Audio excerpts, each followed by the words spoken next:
Well, hi, I'm Mike Johnson, and I am one of the executive producers on this film, which really means I did very little but paperwork. But I'm here with Kyle, who, of course, did the documentary that you just saw. We founded Gayish Media, which is the parent company that bankrolled all of this, and we have some other projects, but this is the one we're talking about tonight. So, for attention, your Have film. you heard me talk enough? Or you still want to talk? Okay, I'll keep talking. Yeah, and for anybody that's on the live stream, I can't promise that I'll get to all of them because it's a lot for one person. But if you have any questions for Kyle, this is a Q&A session. I have the ones that I've prepared, but I'm happy to try to ask any questions that you might have as well if you just post them in the chat there.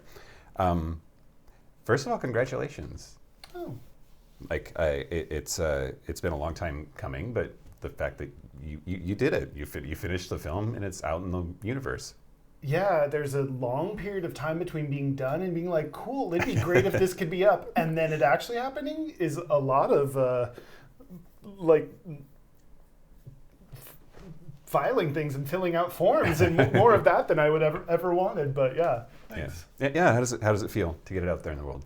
Right now I feel hungry and uncomfortable. Okay. So that's where we're at this moment. Sure. I don't know. I'm like I said, I made it, and I'm excited to find. I think a big part, because it's been so long since I, at least for me, maybe a year or whatever, since I finished actually working on it, and now I'm actually showing it.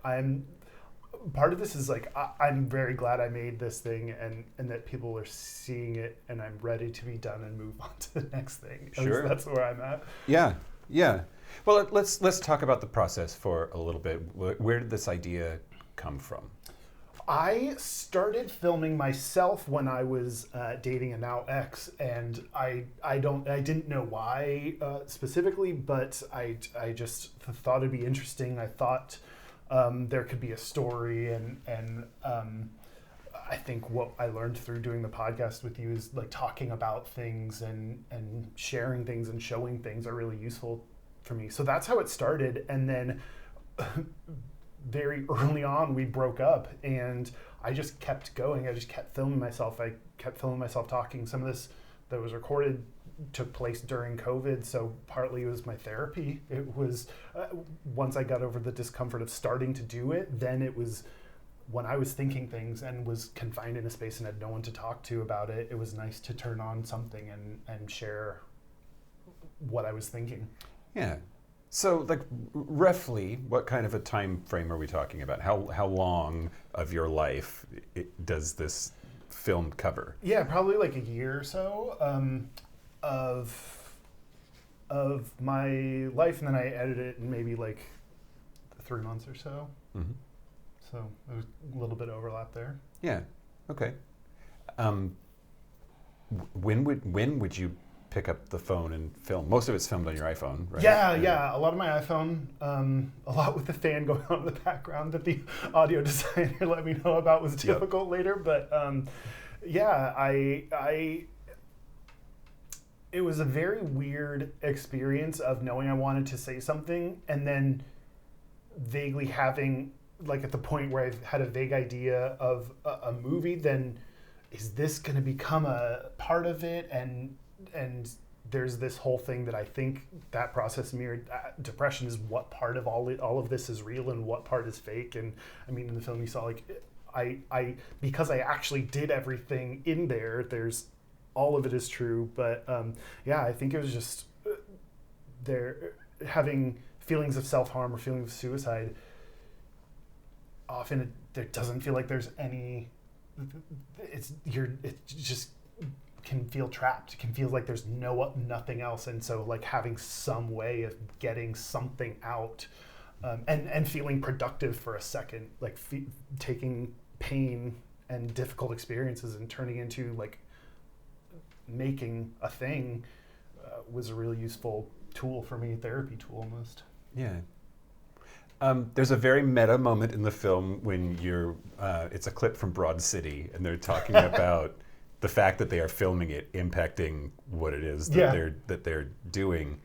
Can you talk a little bit about your relationship to the surreality of this, but it was your actual real life? It was like literally that moment was, holy shit, I'm making this thing that I'm filming, and this, does the story impact the thing? Or, and then they said that, and then I was had a holy shit, and then I just filmed them saying that thing. So it was. Part of me was like, oh, maybe other people have experienced this thing before, of what part of this is real and what part is fake, and what what is truth, going back, it wasn't always some of the things that I filmed that I was like, got it, that was it, that was the insightful moment that we needed to at the very end. It wasn't that. So I think that's why having a lot of recording, sometimes I felt on, sometimes I didn't, sometimes, being in a variety of moods and everything helped me find things that felt authentic to me. And part of being authentic was describing the process of feeling weird about doing this in and of itself. Yeah. Just to reiterate, this is all real. Like there might be, okay, watching the film and knowing you, it's really easy to think that's a character in a film. This is a scripted thing, because you've pieced together a very cohesive narrative about what's going on. But it's also real life. Like all of this actually happened. Yeah, talking about on a podcast about our experiences, like when I sit down and record a podcast, I'm pretty much me, but when I'm like in my real life with my friends, I don't always say, hello everybody and welcome to the table. I'm excited to play a game with you. But I'm still the one talking to people. When I write even fiction things, a lot of the characters are, you can see the one that's me. Like there's always like, who's the one guy in it that's me? I think regardless of what I do or make, there'll always be like minimum 80% me in at least one of the characters there. But yeah, this one is 100%. Yeah. Let's talk a little bit about the title, For Attention, and it's // attention. But what's the genesis of that? Where does that come from? Yeah, I mean, self-harm is one of the misconceptions, is the only reason you're doing it is for attention, which I mentioned that, but that's to me like one of the earliest things that I can think about what I knew about self-harm. And there's such a weird being gay. There's this thing where people are like, well, you like, I think it's a choice that you're gay, and a little bit is like, one, you're wrong, and two, let's pretend that was true. So what? So, okay, they chose to be gay. Now they're off being gay. And honestly, because I have experienced them both. To me, there's a really similar thing of, one, there's a lot more. If that's all you think it is, I think that's a way that people use to dismiss the heaviness and the severity, because a lot of people don't know how to deal with this and talk about it, engage with it in a way that's real, and to just dismiss it as they just want attention makes it easier for them to process and cope and not have to get into it. And then the other thing is like, yeah, sometimes it's for attention, and sometimes the reason you do it is because you don't have a way with your voice just to speak about what you're dealing with and speak about your emotions. So maybe that's true, and it's still a heavy, difficult, shitty struggle, even if that's true. Yeah. What's so bad about the desire to make a human connection and have somebody give a shit? Yeah, right? Yeah. A lot of things we do are for attention, and to have someone either pay attention to us or help us or talk to us or whatever. So self-harm usually, and you talked to the panelists before we screened the film about it, associates self-harm with cutting specifically, but you show a lot of different ways in this film that you self-harm, some more dangerous than others. I'm wondering, I'm wondering about the catalog of ways in which you self-harm, and if like This is a difficult conversation. I'm really sorry. What I'm asking, what I want to know is like, are there some that were coping mechanisms for different kinds of bad in your life? Is it just a revolving door of whatever one you're feeling at the moment, or are there themes? Yeah.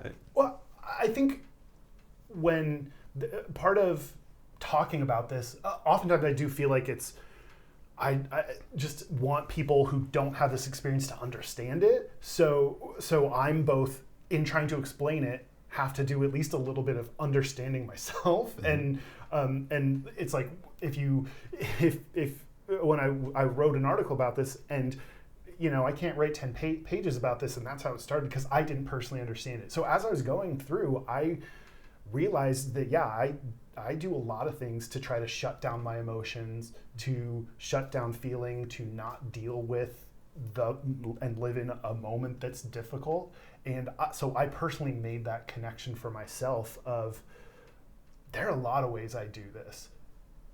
Also, there's a very distinct self-harm, as cutting or whatever form it may take, is a very distinct and separate thing that is important to realize. So I think part of it is trying to both draw this comparison to maybe help others who don't understand it say, oh yeah, I've had a night where I just binge drank because I didn't know how else to stop thinking, and also show the difference between what it means and why you may actually harm yourself. So yeah, I don't know.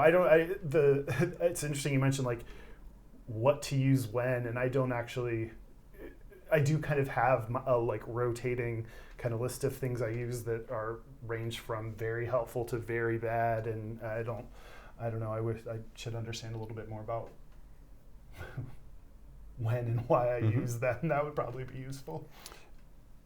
Shifting gears a little bit, what do you want people to take away from watching this film? My dog is fucking adorable. Great. He's the real hero. He was the main character this whole time. I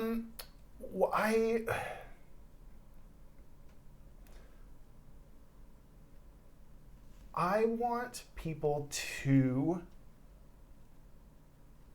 talk about it, or be a little bit more willing to talk about it. I think depression has gone this way, where more and more people are feeling better about admitting it, saying it, understanding how to react when someone does. And I think self-harm and suicide are not in those spots. Those are still, this big flag went up, and now I'm a deer in headlights, and I, like, almost may need to leave because I don't know how to do this with a person.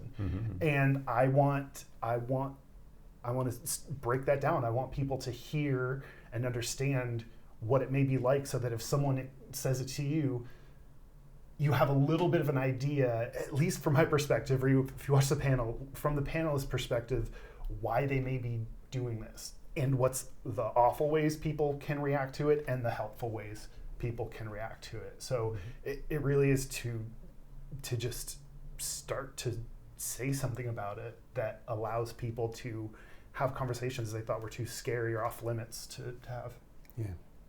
Yeah. How are you now? What's the future look like? What's the future look like? I said I was hungry, so I'm gonna eat some food.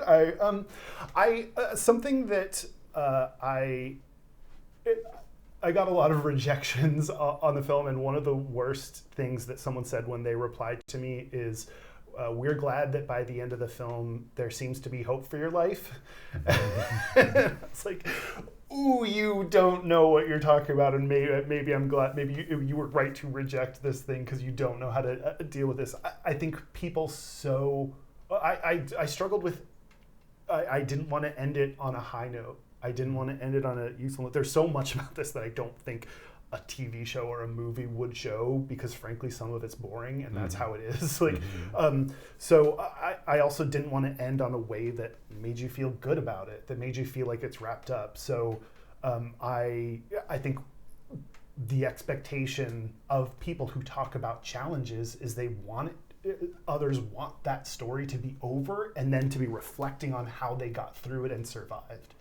And I don't want to, I don't believe I will be over this ever. I hopefully will learn better and better how to manage it, but I don't think there's an end to this, that it is done and now we move on.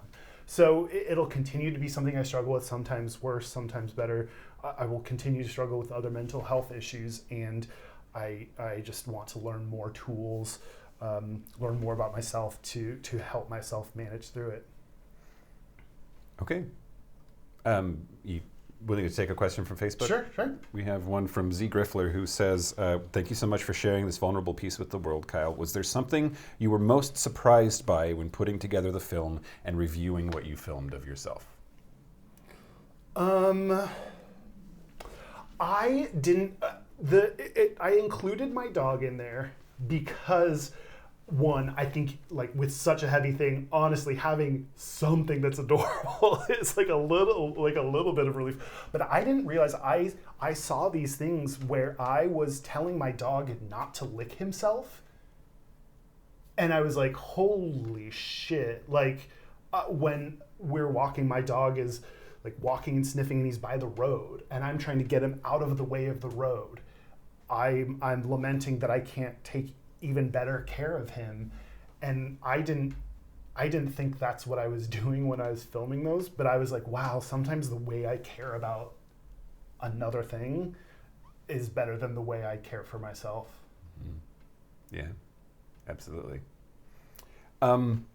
Well, one more time before we sign off, I want to show the resources here. If you or somebody that you love is struggling with self-harm or suicidal ideation, you can get a hold of the Trevor Project at thetrevorproject.org/gethelp, or the National Suicide Prevention Lifeline. You can call or chat. Yeah, thank you for being here and doing this, and I'm really I'm proud of you. I'm glad that this came to fruition. Thank you. Thank you for helping get it done and make it happen. Sure. And thanks everyone for watching. My pleasure. Have a good night, everybody.